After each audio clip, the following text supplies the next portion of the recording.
Join us each week for some booze-free banter about life without booze. If you're entertaining the idea of cutting back your booze by a day, a week, a month, or for the rest of your life, we would love for you to tune in. Buckle up and come along for a ride that may just change your life. Just a heads up, some of our conversations we have may be triggering for some. Reach out to your local resource support centre. If you're in Australia, that's Lifeline 131114. Psst, hey, Maso. Psst, hey, Breeza. Did you know that Altina is on a mission to inspire Australians to live life without the negative aspects of excessive alcohol consumption? A mission? Not only a mission, a delicious mission. Delish fish. Thank you, Altina. They're our superstar sponsors or partners, and yeah, we really appreciate your support. We love you, Altina. Oh, Maso. Breeza. We've got the giggles already, haven't we? Oh, we are up and about. We are just, how do we bring ourselves down? How up and about are we? Yeah, like right off. We are massively up and about. We have just spoken to an amazing guest speaker. Do you want to say her name, Maso? No, Breeza, it's yours. You're like a full fangirling. I'm not far behind you. I'm muscling in for position, but you were on her before I was on her, so the floor is yours. I know. We have just been speaking with the fabulous Jill Stark. What a superstar she is, Maso. Oh, my God. I was like, she took us on one hell of a journey. She's just got so much knowledge and insight, and she's funny and she was vulnerable and, she's just so, there's just so much. Can you speak? I can't even speak. You'll hear it in the episode, listeners, but the vulnerability that Jill showed, and there was a section she was talking about emotions, and that's kind of where I'm at the moment. Like it's so hard to describe to somebody about how you feel your emotions when you don't drink, and you don't get it until I think you actually experience it. And Jill spoke about that. I'm just like, everything she said I could resonate with. Yeah, same. And she's just a massive voice of reason in this space. Isn't she? And I'm just going to read you this because talking about feeling, she said, I want to experience these feelings in all their depth. Life is so much richer when you let yourself feel. Yes. Isn't that amazing? Yes. Double fist pump for that one. That's on page 289 of her book, High Sobriety. Yes. And we do do a deep dive into her book, High Sobriety, throughout the potty. So you'll get some little juicy golden nuggets there. But, yeah, just a solid chat, Maso, hey? Just didn't want it to stop. She's brilliant. I was hanging off every word. She's so great and so generous with her time. And she's a real big dog. She's a massive big dog. She was rubbing shoulders with Yumi Steins, Clementine Ford. Who was the other one that she said? She was doing a speech at the Sydney Opera House on the panel. She's taken some massive stages around the globe.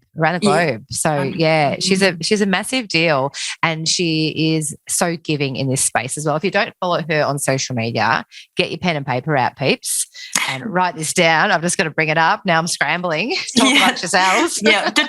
Here we go. It is Jill Stark __. But we give all that bits and bobs at the end, and where you can buy her books and where you can connect with her. But before we rip into a Maso, I'm ripping into an Altina, lovey and rolls. I've mixed it up today. Well, where is it? Here we go. I've got 3 on the tree here, but I've gone for the Sanskrit. Nice. I really hooked in. It's now an empty can because I already sculled it pretty much throughout the episode. But, it's a lovely drop throughout the episode. Top drop. Thanks, Altina. Top drop, delish mish. What do you reckon? Let's bring her in. Here we go. Here's Jill Stark. Jill with a J. Jill Stark.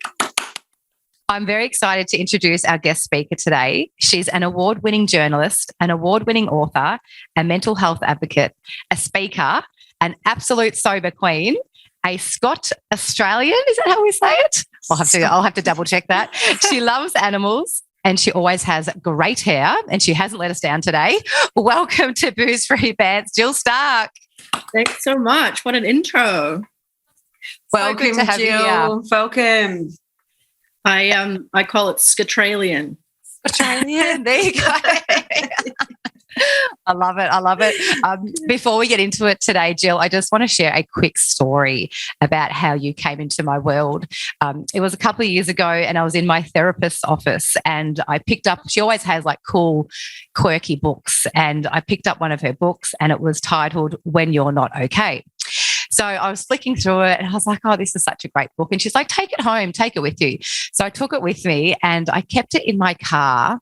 And every morning I jump in my car and I just flick through a page and I'd read a quote, just sort of kickstart the day. Sometimes I'd take a photo of that quote and send it to a friend that I thought needed to hear that at that point.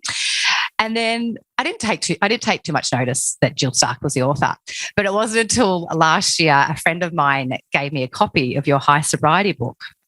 And then I started to join the dots together. I followed you on Instagram and I was like, oh, Jill is the author of When You're Not Okay. So I wanted to say thank you. You've been there for me. I love that I found you through therapy, one of my favorite things. Yeah. So you have helped me in my sobriety journey and just life in general. So massive thank you. Yeah, we're full fangirling over here. Well, Jill, you would have listened to the potty and you know that we just throw you straight in the deep end into a shame story. So share with us something that's happened when you've been on the gas that you just go, oh, cringe. You gotta have shame on your name. Shame on your name. I mean, it's almost easier to pinpoint a time where I wasn't full of shame after a night of drinking. I mean, in all seriousness, I've been revisiting this recently because there was a friendship that was broken beyond repair through actions of mine when I was drunk that I don't remember, like literally have no recollection of. I can't really go into the details of it because it's not really fully my story to tell, but that came up this week where I was like, oh, you know, sometimes when I think about, I could just have one, you know, maybe will I go back to drinking? I think about the trajectory my life was heading on if I continued. I also have a permanent scar on my left knee from falling out of an Uber onto broken glass into the gutter. It's just before my 40th birthday. I've been out after work for drinks with my age friends.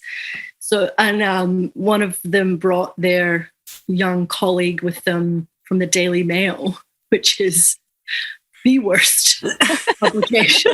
But I proceeded at nearly 40 to pick up this 24-year-old Daily Mail reporter while screaming, "The Daily Mail is a cancer," you know, which I stand by.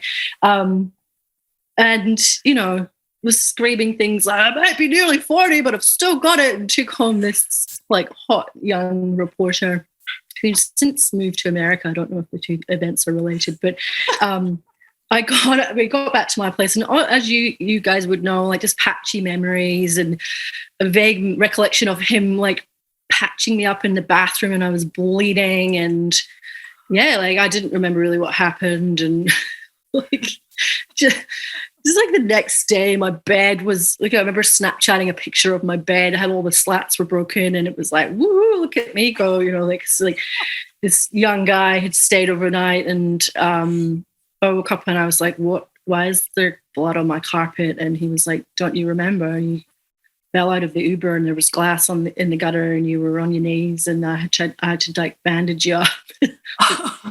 Nope, don't remember that. So like there's literally a physical reminder on my body of those drunken shenanigans. And I mean, I think I've heard you guys talk about this before, about how it's a funny story, right? And it's almost a humble brag of, yeah, well, like, look what I did. It was such these wacky adventures. But as my first story illustrates, like, it's sometimes not so funny, and it can hurt people, and it was definitely going to be hurting me. And I just wonder where I would have ended up.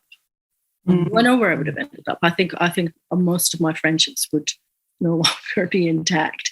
And I just a permanent scar on my knee isn't that bad in the scheme of things, but what other worse fates were awaiting me if I hadn't changed course is what I often think about. Yeah. Thank you so much for sharing the boozy battle scars that we wore with a badge of honour, didn't we? But could have been, you know. Thanks for giving up the booze and sharing your stories with us. And also, let's go to High Sobriety. We absolutely love. You talk in the book. You were born and raised in Edinburgh, Jill. Just a secret little side note, I did live in Edinburgh for a little bit, a stint with my best friend, and we did frequent Espionage nightclub that you speak about. I love that club. So at 13 was your first lager.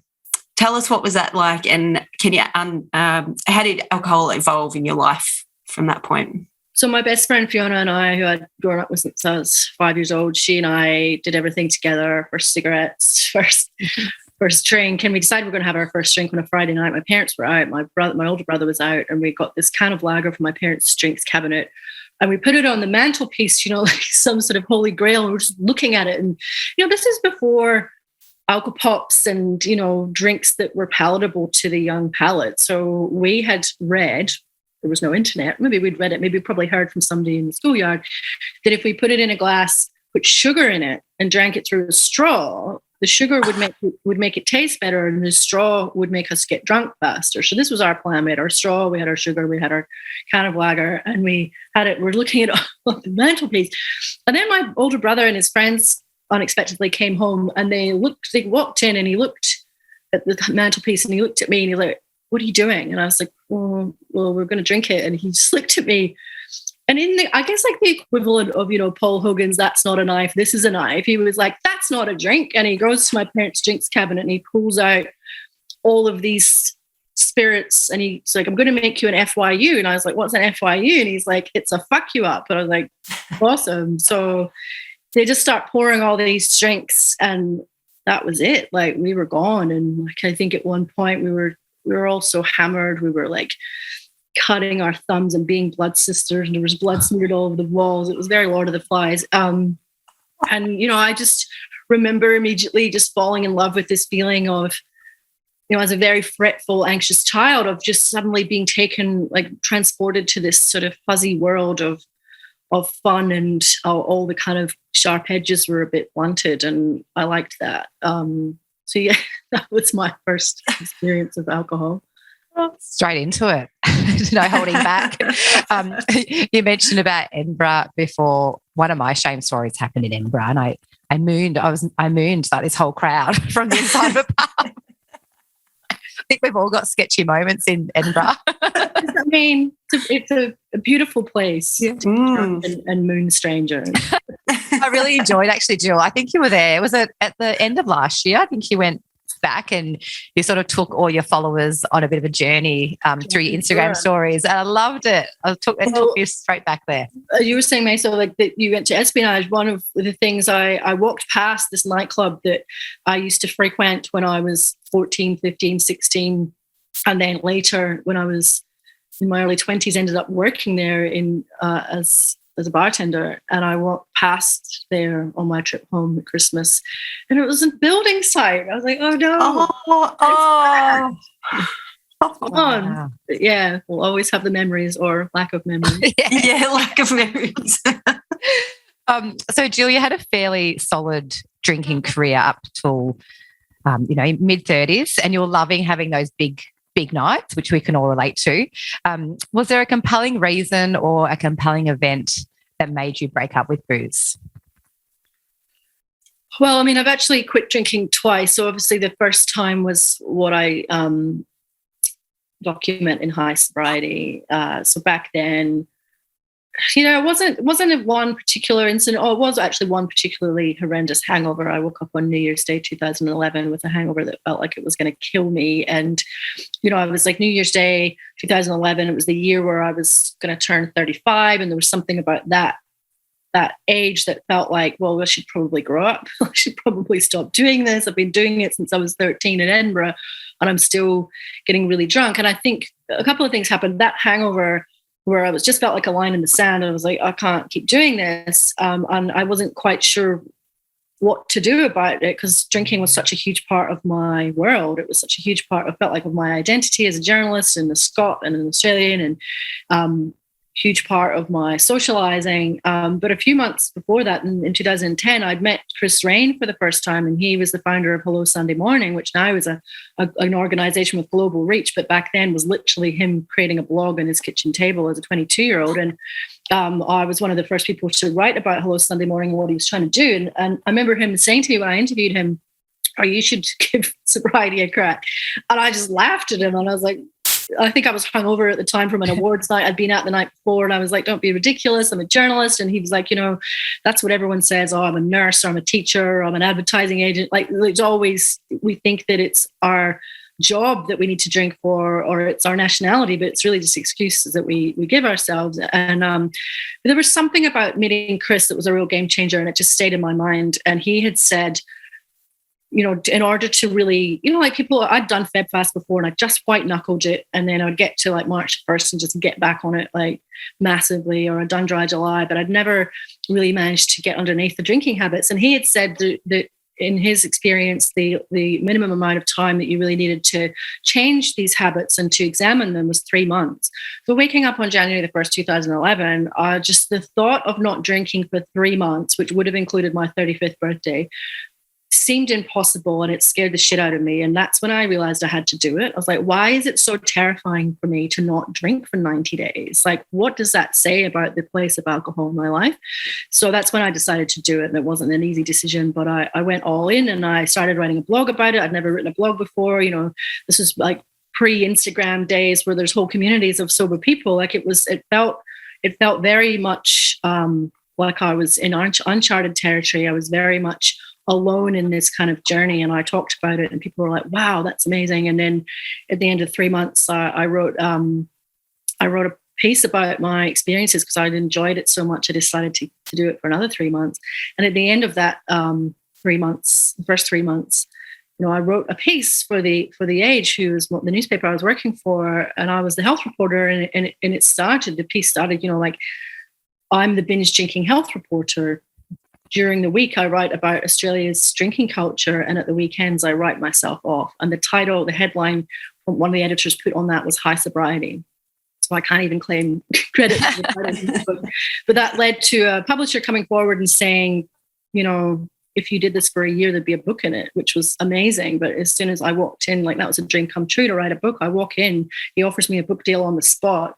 I walk out, head spinning, and I'm just like, oh my God, I just want to go and get drunk to celebrate, but I'm contractually obliged not to for another 9 months. So yeah, that was the first crack I had at sobriety. And then,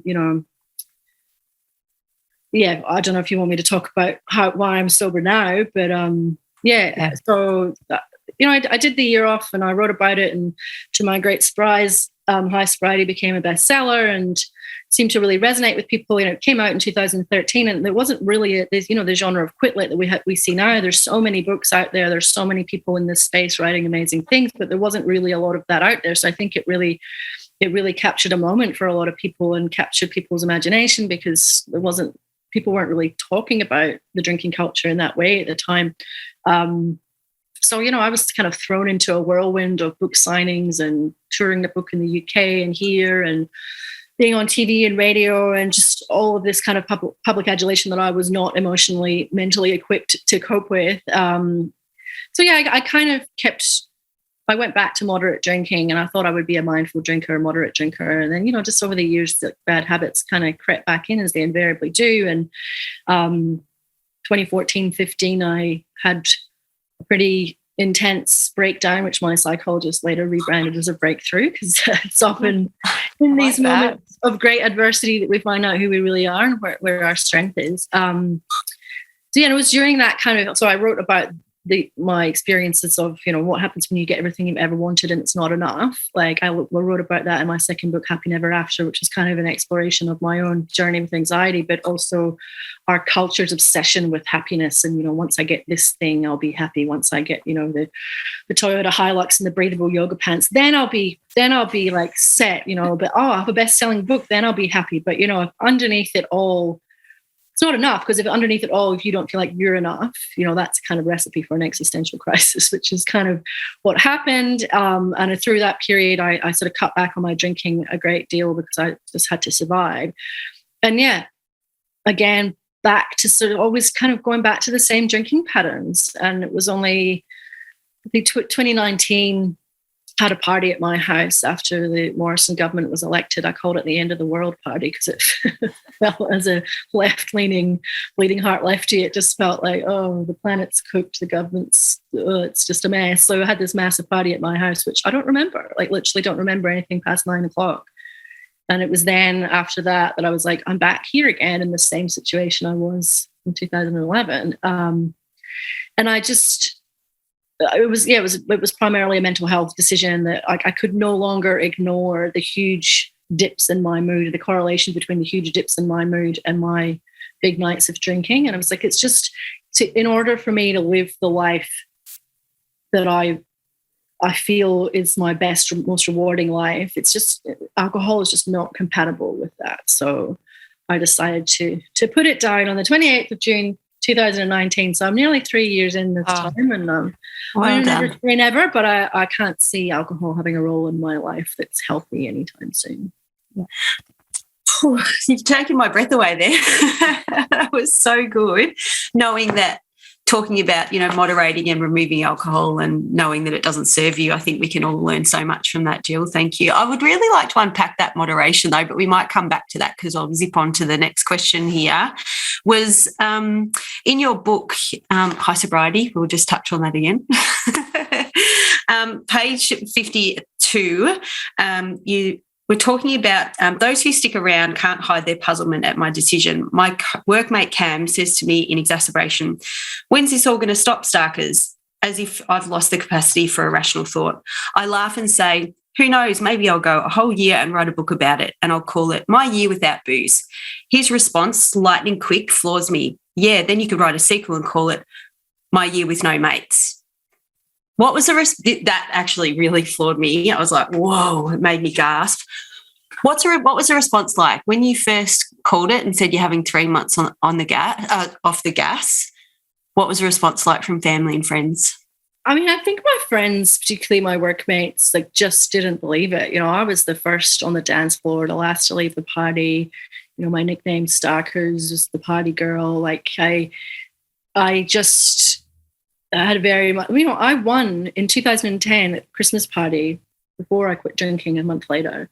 I won the inaugural Jill Stark Drinking Award at the age of 55. Like they named a drinking award after me, and it was named because it was to celebrate the person who had managed to chalk up the least amount of hours between leaving the party and turning up to work. And because I worked for the Sunday Age for a large part of my career, I worked Tuesday to Saturday. So I was often hungover to shit on a Saturday because everyone would do Friday night knockoff drinks and we had to work the next day. And so we just would keep going. And I always, sort of like, what they say about serial killers, never let them take you to a second location. Like that was my downfall. Always the second location. It's midnight. You've been at the pub all night. You should probably go, oh, wow, we're going to go to someone's house. Yeah, great. Like that was always the bit that bored me. Oh, yeah. Cam, it's funny though, because Cam, he's a few years older than me now. He's got,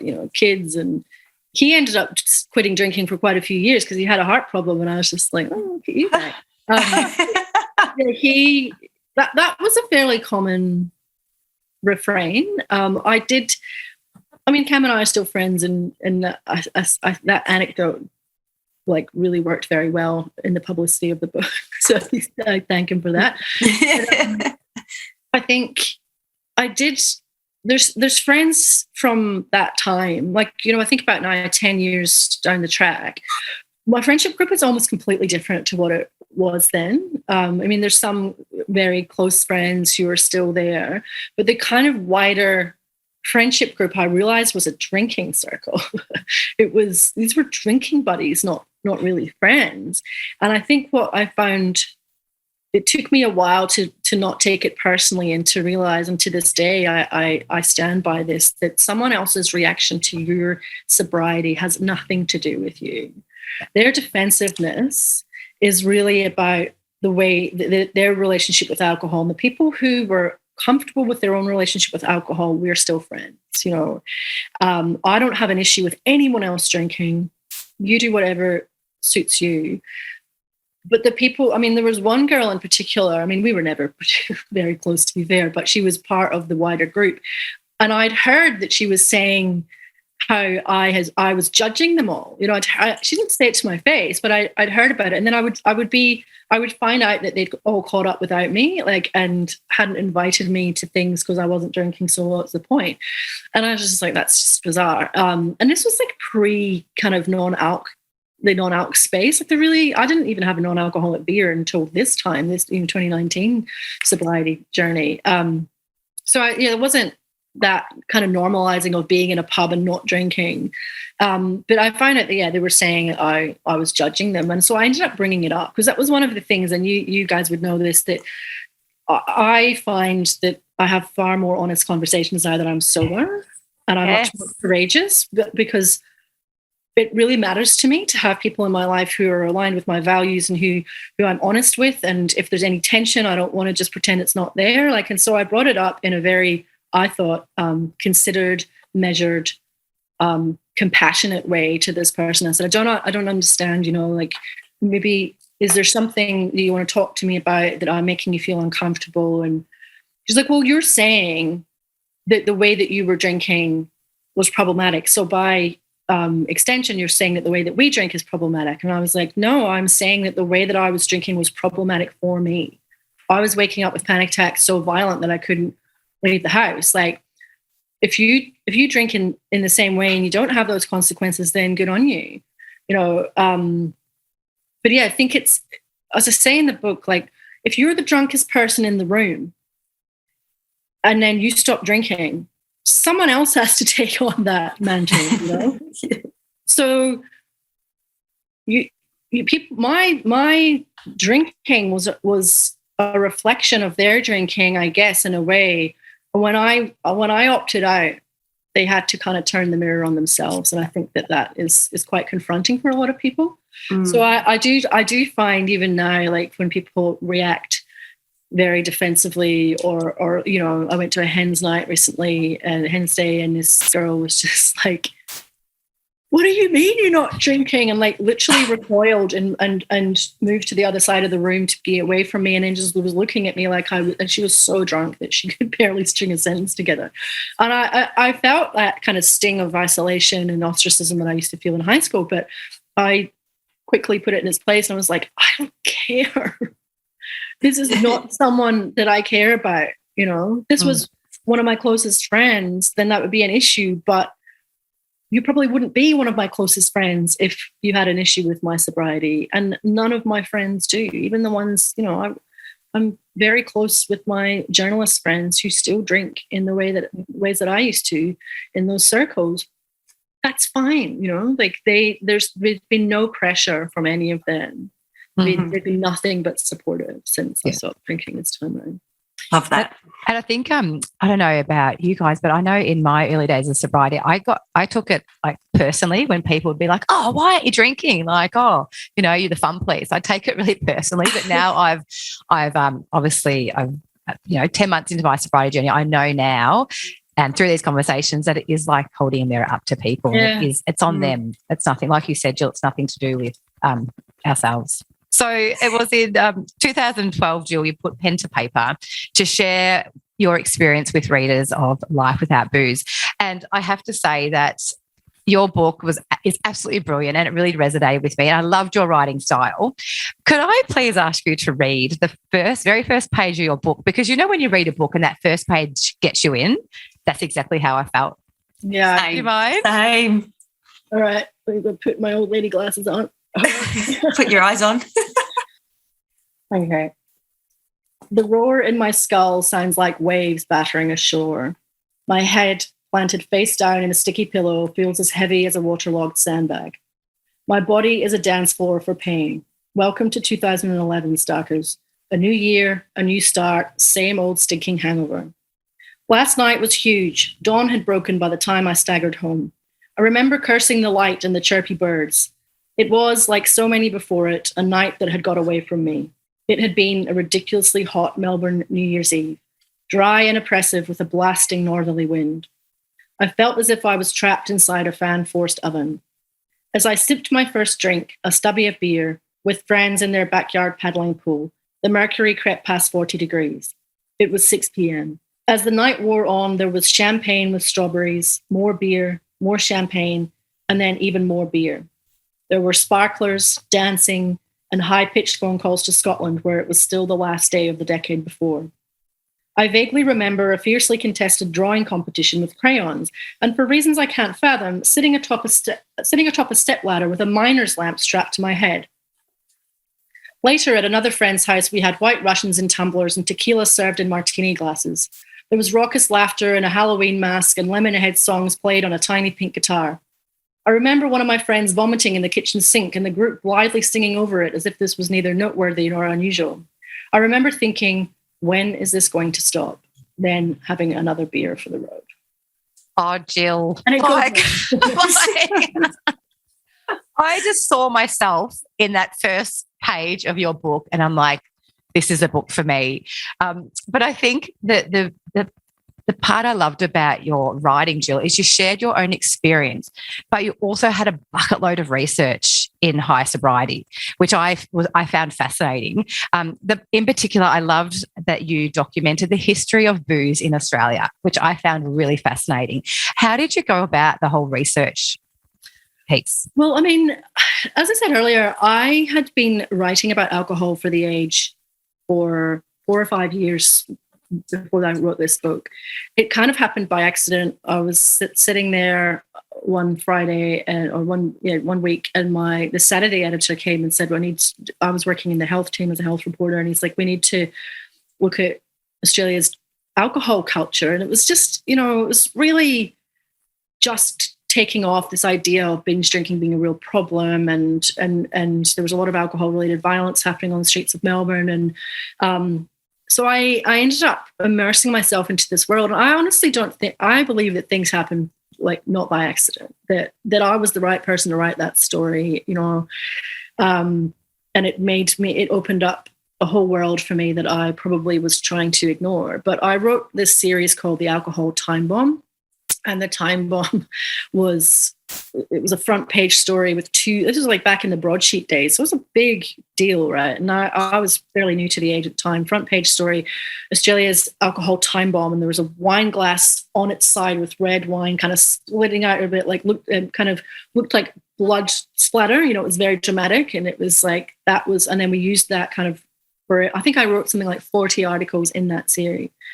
And so I got to know every alcohol expert in the country. They all came to my book launch, these were, the people advising the Prime Minister, the people who wrote the National Alcohol Guidelines. These were all people on my speed dial on my phone, right? So when I was writing this book, I just call up Professor Robin Room, who's one of the most well-renowned alcohol researchers in the world, who worked then at Turning Point in Melbourne. So I just called him, and he is just absolute font of knowledge. And we talked about the history of alcohol in Australia, and it's very much, I think as Australians, we think that alcohol is in our DNA. It's part of who we are, and we think back to the Rum Rebellion. So that was, the early 1800s when Australia was a penal colony, and there was a Rum Rebellion, which people in the kind of national kind of story is this idea that it was a fight for the right to drink. What it actually was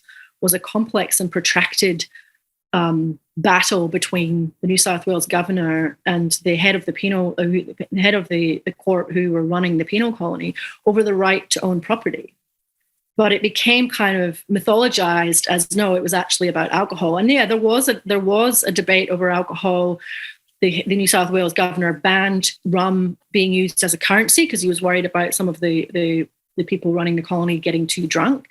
But it wasn't really about, it wasn't like we're fighting for the right to drink, which is what it became in our national kind of consciousness. And then, in the mid 1800s, we had the gold rush, and there was all of, the kind of stockmen and the cattlemen and the drovers who were all this big drinking culture. And there were lots of men without the kind of, I guess, calming influence of women were thrown together and drank a lot. And it really, but even then, like, we weren't per capita drinking more than most other countries, and sometimes we were drinking less.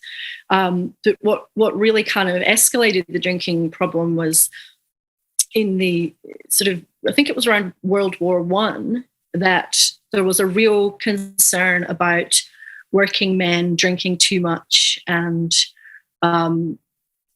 that being a real problem, and it leading to sort of family breakdown and violence and that sort of thing. So they introduced in pubs 6 o'clock closing. And the idea was, if you shut the pubs at 6, everyone will go home to their families and they'll stop being drunken idiots. How did that work out? Well, it led to the 6 o'clock swill, which was in that last hour, the 5 to 6 p.m. before they shut the pubs. If you can only drink till 6, then what's going to happen is people just absolutely hate it. And that's what happened. And in a lot of pubs, they literally started taking furniture out of the pubs. They took out tables and chairs, so there would be less room between the bar and the men. Like, there was just, all they wanted to do was drink. So they took out all of the impediments to their drinking. And obviously it led to huge problems with alcohol, and it led to the temperance movement, which was, very puritanical. Alcohol is a moral evil, and the rise of the temperance movement led to the anti-temperance movement, which is where you get the idea of the wowser, which was something that I'd never heard of before until I stopped drinking. And then I was called a wowser, which is, it was a kind of almost cartoonish idea of the temperance movement, puritanical, moralistic, alcohol is bad, very boring and stuffy kind of fun police.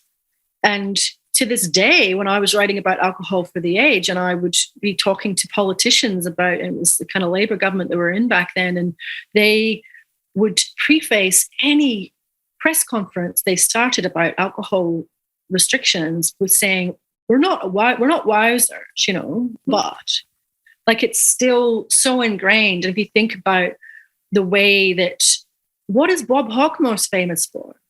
Yep. Selling that beer. Other than telling people, if you go to work, if you sack staff, you're a bum after, like, the America's Cup. He's famous for selling a yard of beer or whatever it was at the cricket. So I think, like, and what the kind of, in the 80s and 90s, like, you really had this sort of, particularly in Victoria, the government wanted to turn Victoria into a kind of nighttime economy, wanted to make it like Europe, where you could drink at any time of the night or day.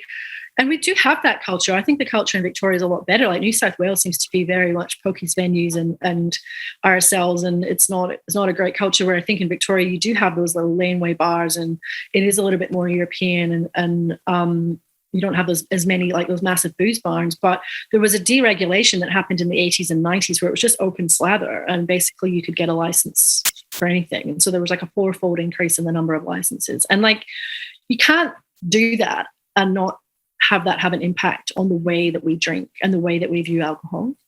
So that really helped for me to put my drinking in context, and a similar thing happened in Scotland, where I grew up as well. So it was like, it's not to not take responsibility for your own drinking, but to see it as part of a cultural landscape, that it's not only is binge drinking accepted, it's actually expected, and I think that is something that I didn't really have a full understanding of until I started unpicking the culture that I was inhabiting and realizing, wow, like, alcohol is just everywhere.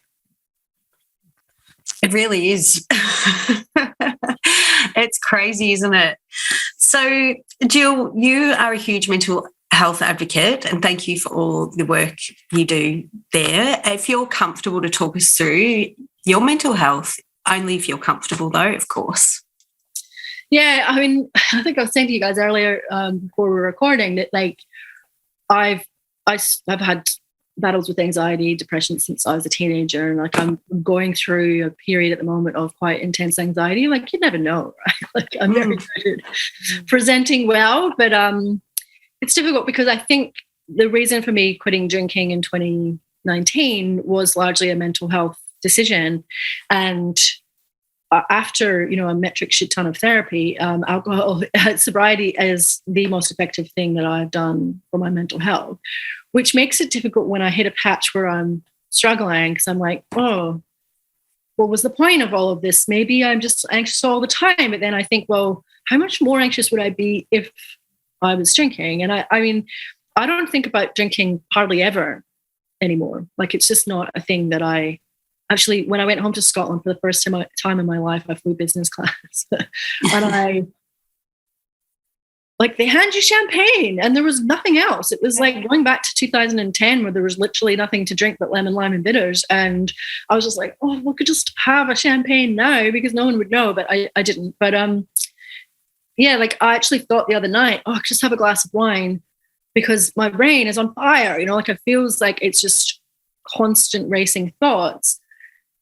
Like, I also thought maybe I should take some ketamine. What should I do?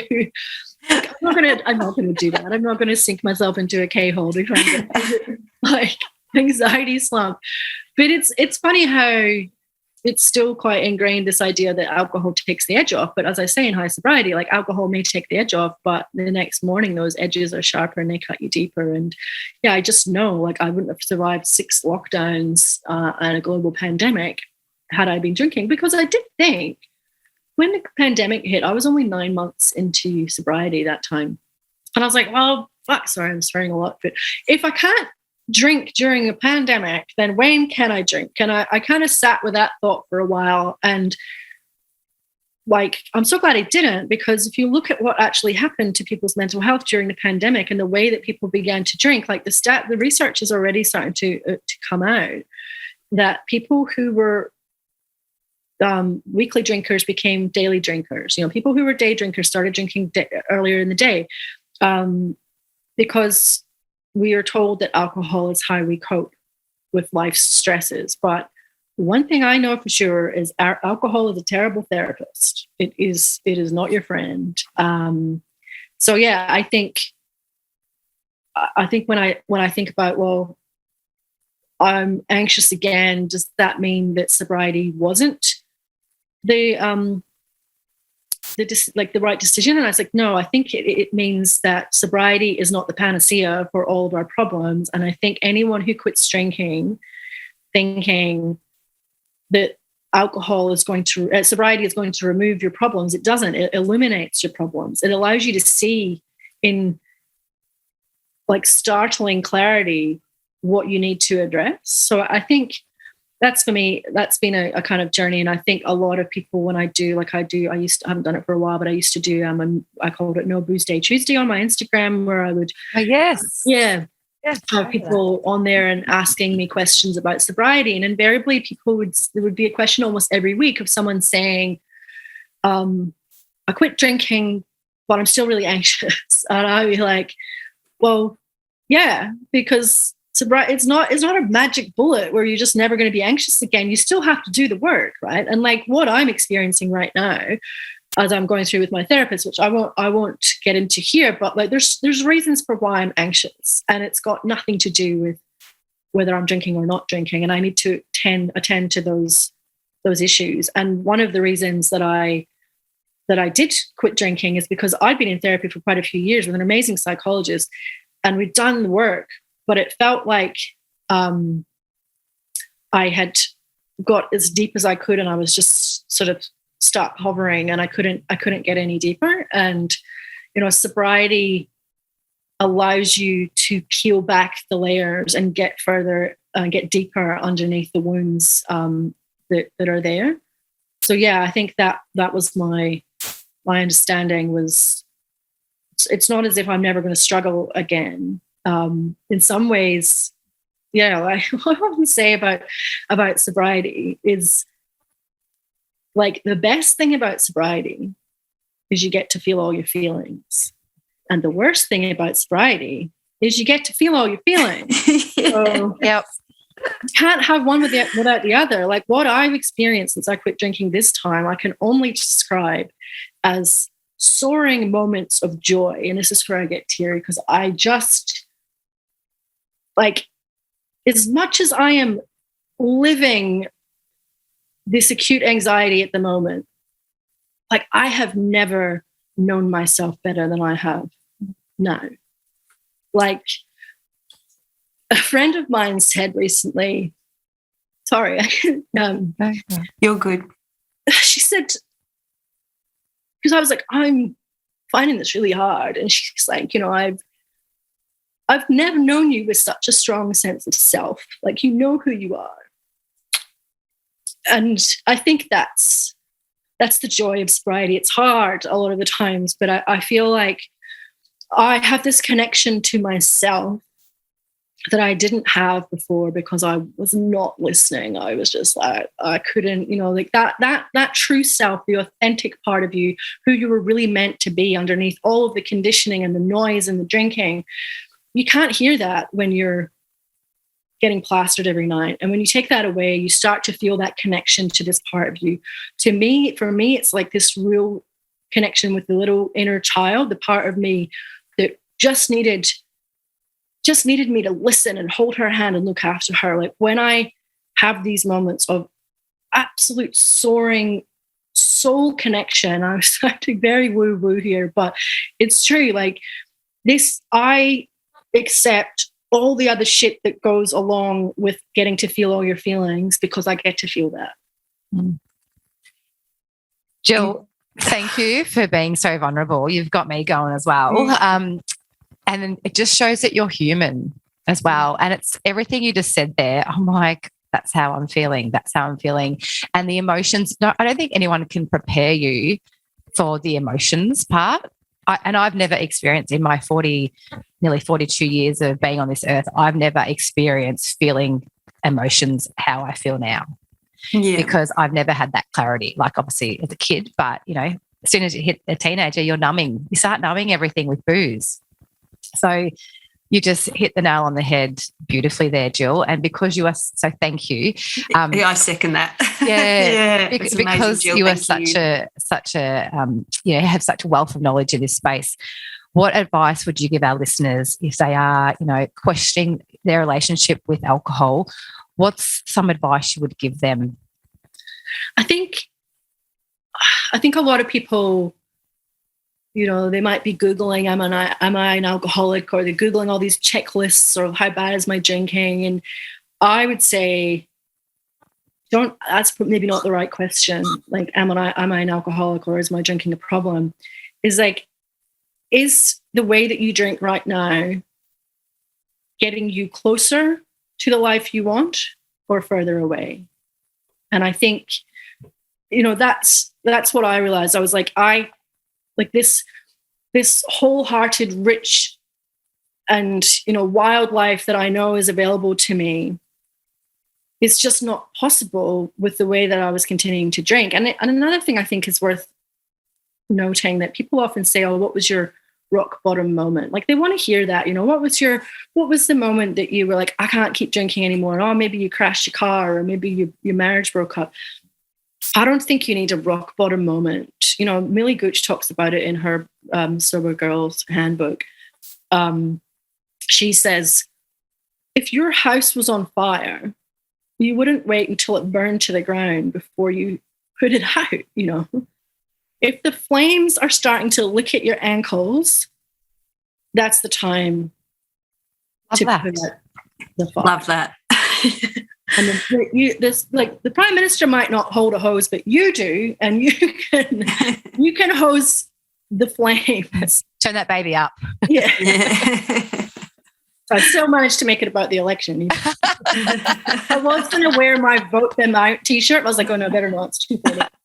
We wondered what you'd go if you'd bring it up. So yeah. Tick. That's such great advice, Jill. Thank you. So, Jill, you talk about your beautiful friend that you talk about so fondly, Fiona, and I wanted to read a little bit out of the book as well, but and from us, we are so sorry about little Jude, who passed at 5 years old. So from us, we are so sorry for that. And to Fiona's family, how is she? How is Fiona? Yeah, she's amazing. Like, she's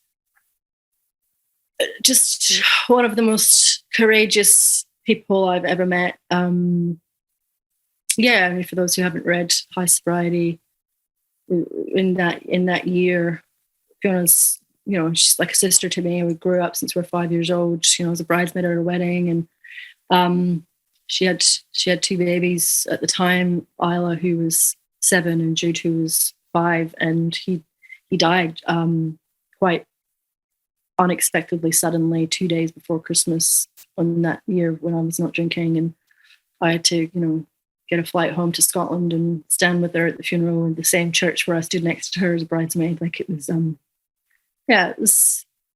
it was a lot. And I think, like, she and I are very different, like I wear my heart on my sleeve. She was a very, very emotionally private person. And then this thing happened to her that was unimaginable. And,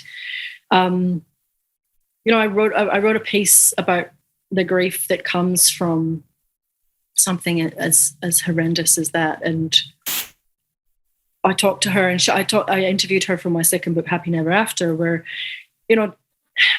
sorry, I'm kind of waffling here a bit, but it was a difficult thing to talk about, but I like talking about it because Fiona always says she loves hearing Jude's name and she wants his name to be out there because she doesn't, people will say, oh, I don't want to talk about it because I don't want to remind you, as if she could possibly forget, and she said, no, it's not a reminder that he died. It's a celebration that he lived. And I interviewed her for my second book, Happy Never After, because that was me going through the worst experience of my life, of being in a place where I had to fight for my survival. And I learned so much from her experience, where you have to, if you're kind of fighting the depression that I was fighting, you have to literally claw your way through every day. And she always used to say, that Winston Churchill quote, like, if you're going through hell, keep going, like that. There's no other way. And she learned through her experience the most profound sense of empathy and connection to other humans. And she found that she would be watching the news and watching people in developing countries, like in an earthquake or like scrambling in the dirt looking for dead loved ones, and she would just feel this immense connection to people, and she has a profound capacity for compassion. And I think that's incredible. So they ended up having another baby. Marley was conceived around about the time of Jude's funeral, I think, and Isla, his older sister, said that Jude brought Marley to them, which I love. And it's such a joy that they were like, it's the fact that they were able to find a way, as Fiona said, I don't want anyone to confuse my carrying on for not caring and not grieving for my child, but it's possible to live with a broken heart and still be okay. And I think, that's what she's taught me, is like, life is fucking hard sometimes, but there's the fact that you can find joy and you can find strength and you can keep going is such a testament to the human spirit. And I think that's what Fiona has taught me, is it's never the end, and there's always hope. And yeah, she's amazing. So yeah, after what happened next, that is the question I'm asked the most when people read High Sobriety, is how is Fiona? Yeah. She's good. Yeah. Oh, that's nice. Thank you so much for sharing. I know that was difficult for you to touch on, but here's to little Jude. Yeah.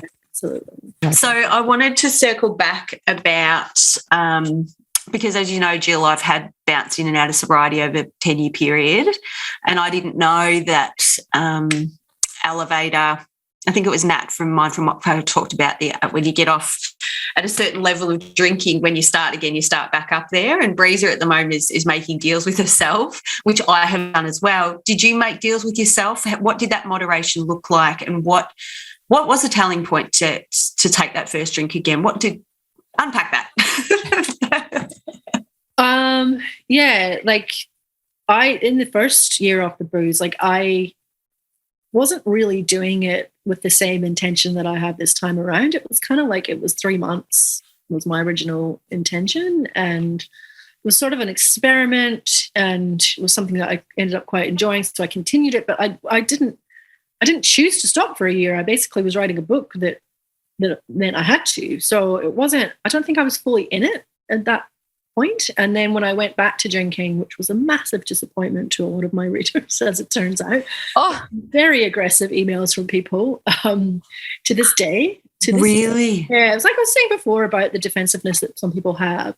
Like it's quite confronting when you realize that a lot of people have tied their sobriety to yours, or tied their relationship with drinking to yours. And I never promised to stop drinking forever. It was never, and I never identified as an alcoholic. I just quit. I wasn't, in treatment or anything. And a lot of people found it very disappointing that I had gone back to drinking, which was a lot to carry, like I'd be out in the pub having a drink and people are like, aren't you that chick who wrote a book about sobriety? And I'm like, what's your point?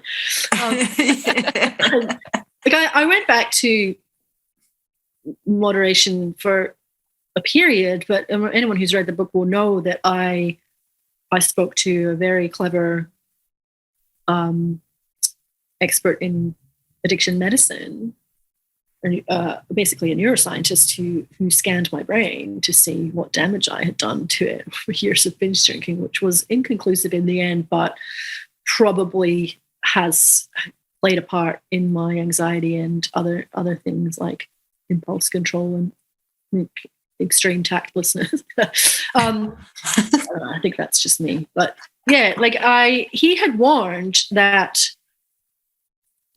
our brains do tend to be habituated to go back to those patterns, and that it was quite possible, if not probable, that I would end up in the same patterns that I had been drinking in before. And I was like, oh yeah, maybe not. But I know when I went back to drinking, I did feel for quite a while, maybe a year and a half, that I no longer needed alcohol, that it was something that I enjoyed, not something that I needed.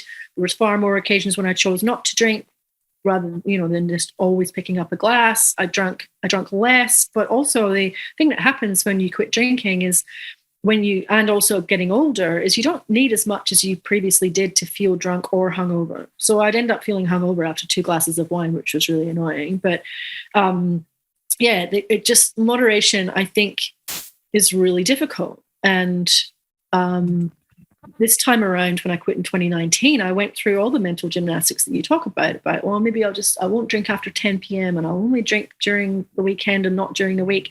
And it's just exhausting, like this constant bargaining with yourself, and then feeling the sense of shame when you don't meet the limits that you put on yourself.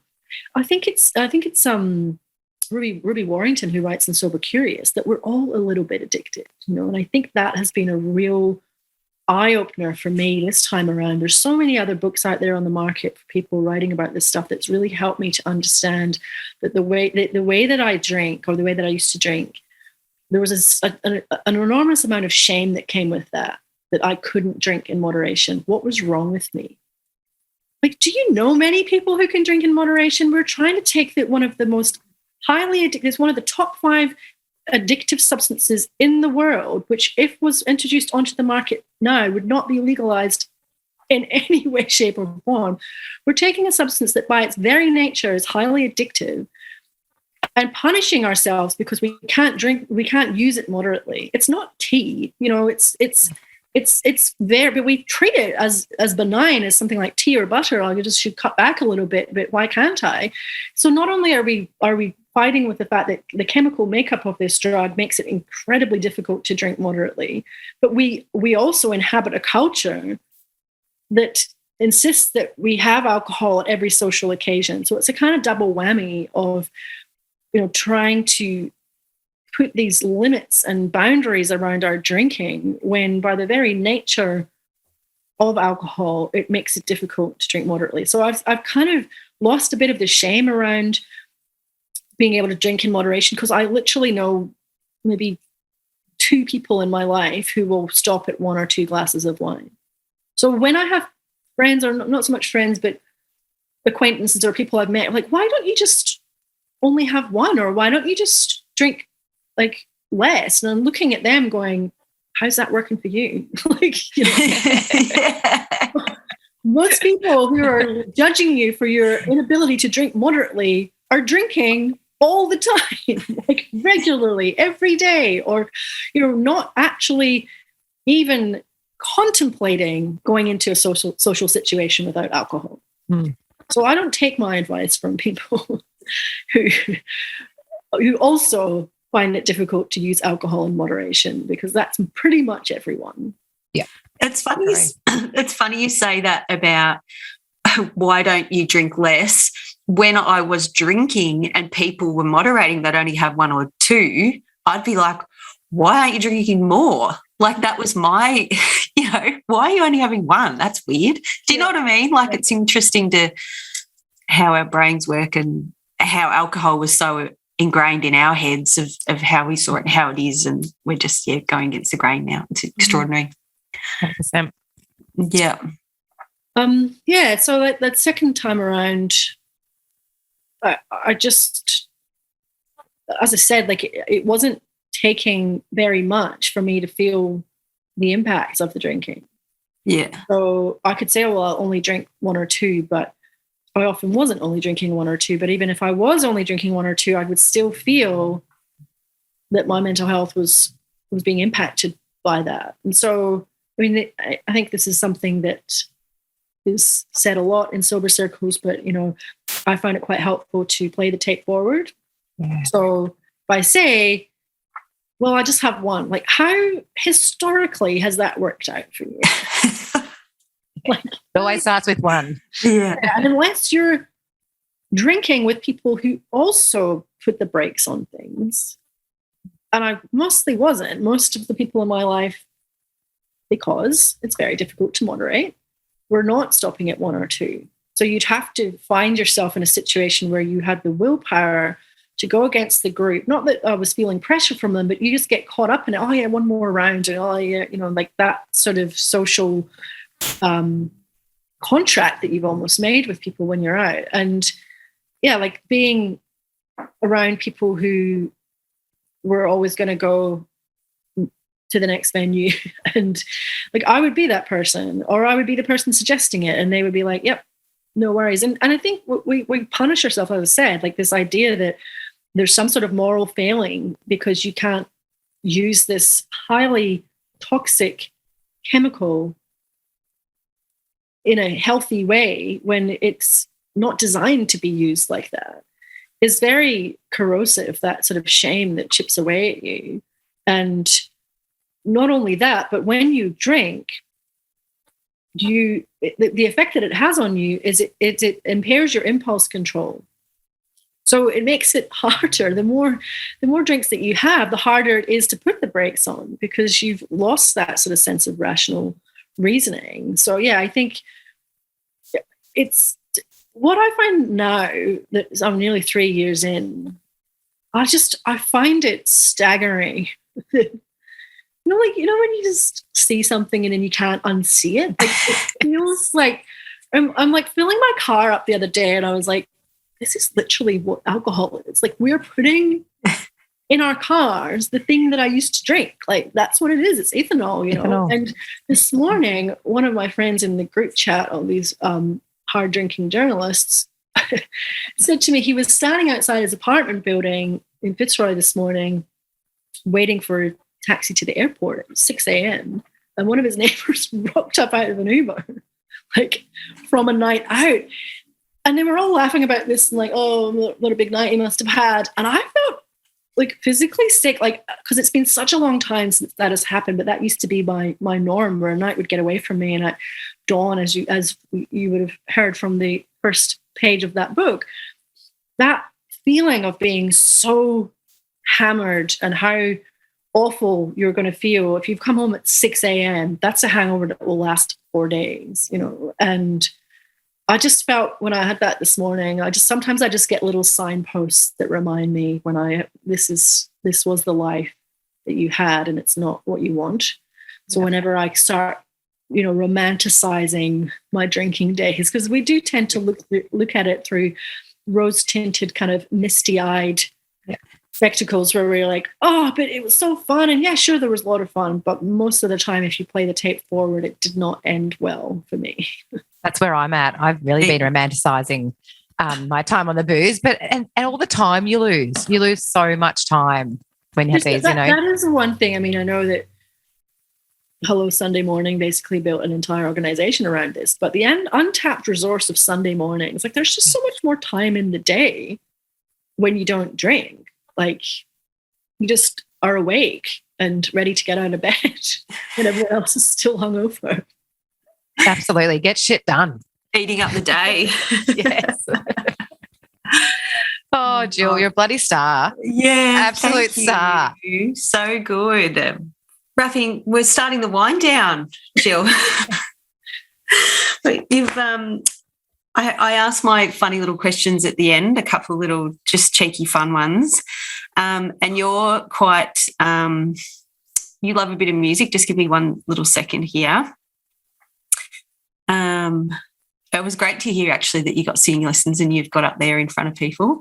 But you did talk about Use Your Illusions too. Or was it one or two? In the book you talk about at the bike sheds when I was I'm just going to play you the start of one song for such a long time. Yeah, and see if you can finish the rest of this little line, okay? What we've got here is the failure to communicate. failure to communicate. Some men you just can't reach. So you get what we had here last week. I love it. Tick, tick, tick. She nailed it. We did have a couple of other little questions, being the Scotralian. Australian. Scotralian. And I was actually calling you an Aussie burger, an Aussie burg, or an Ed Australian. But anyway, I've got it's an either hot or not, or hate or rate. So we're going down the sober Aussie fellas and the sober Aussie Scotsmen. So Keith Urban or Ewan McGregor. Oh, Ewan McGregor. Haggis or Vegemite? Oh, haggis. Well, both are terrible. But Kilt or chinos? Killed. Bagpipes or didgeridoo? I mean, there's nothing more painful when you're hungover than bagpipes play badly. But I have to say bagpipes just. Yeah. And that's a wrap of the quiz. Thanks, well Jill. Done, Jill. That was so well good. done. So good. It's time for the recommendation of the week. My recommendation, if you're in Melbourne, is to go to Brunswick Aces, which is Australia's first permanent non-alcoholic bar. It's bloody great. I honestly felt like I've become very close to the owners. It feels like family. And they created the bar, like Stephen, who's one of the owners, when he invited me there, like as a soft launch before it was open to the public. And he was explaining to us all why they started this bar. And he said he wanted a place where people who don't drink or, sober curious felt like they belong. And I just got really teary because I was like, wow, that's such a big part of sobriety, of the kind of journey of it is realizing you're kind of on this social outer, like you're on the outside of the social norm, even though I do think it's changing. And I think somewhere like Brunswick Aces, which is living proof that if you build it, they will come. Like there was like, oh, it's a pub with no beer. Like, what's the point of that? In High Sobriety, like literally, I go to the Australian Hotels Association and say, why do we not have non-alcoholic beer in your pubs? And he was like, I don't understand why you would want a pub with no beer. And Brunswick Aces is proof that there is a market for this, that they are busy every night that they're open, and it's a brilliant place. They've got more than 100 non-alcoholic drinks, spirits, beers, wines, cocktails, and one alcoholic gin. Yeah. Because it's like, that's often what it's like for us. There's one option, if you're lucky, on the menu. So yeah, Brunswick Aces, check it out. They also do, you can buy all of their products online and get them delivered as well. Did you do a book reading there, Jill? I did, yeah. Yeah, I remember seeing that on Instagram. It was in that weird 1 week in between lockdowns last year. I think before we went into that long 3-month lockdown, there was a lockdown prior to that, and it was a week. And in that week, I managed to we sold out that event within 3 days, and we're hopefully going to be doing more. Awesome, because it's a real experience to come together with people who are sober or thinking about quitting drinking or cutting back on their drinking, and realizing that there's a whole community of people out there. You don't have to do it on your own, which is very much how it felt the first time 10 years ago. Unreal. Jill. So good, Jill. You're amazing, Jill. we're really gushing. I know we are. And you've been so generous with your time, Jill. Like we are so appreciative, and I know our listeners are going to eat this episode up, because we could talk for hours, couldn't we, Maso, to Jill? We totally could. Absolutely, really. Even the book, like just hanging off every word. Like you have basically summed up our podcast in one book. Yeah. Basically, like there's just so many, and we always say golden nuggets, but they're like, yes, or oh my God, and all the research and stats. It's just, it's incredible. And everything you say is exactly how we feel. And the response from your friends and family as well, just the way you write, it's just incredible. So thank you. I think you give that warts and all. Like you're not sugarcoating anything, you're warts and all, and that's what I love, and that's why I really resonated with your book, and it's an absolute cracking book. Where can we buy your books from, Jill? All good bookshops. So somewhere you can go to my website, jillstark.com.au, and you can pick up a copy there. Please follow me on Instagram. I'm just Jill Stark with 2 underscores at the end. Talk a lot on there about sobriety. There is some news coming around High Sobriety, which I can't share yet, but shortly I will, and maybe then when that happens I can come back and have a chat with you guys. But we'd love that stuff happening in this space. So buy the book and get in touch, have a chat with me on Instagram. I'm always happy. You're always, I noticed still you do always respond when people reach out, and you're so generous with your content as well. That takes a lot of time. I know you're a busy woman, but you're super generous to your followers. So it's always a two-way conversation. So we do appreciate that. And this is going to be a cracking episode. I cannot wait for it to drop. Same. Thank you, Jill. You're a star. Thanks, Jill. Bye. Thanks, Jill. This podcast is proudly produced by our audio engineer, music extraordinaire, Eric Ladd. We love you, Eric.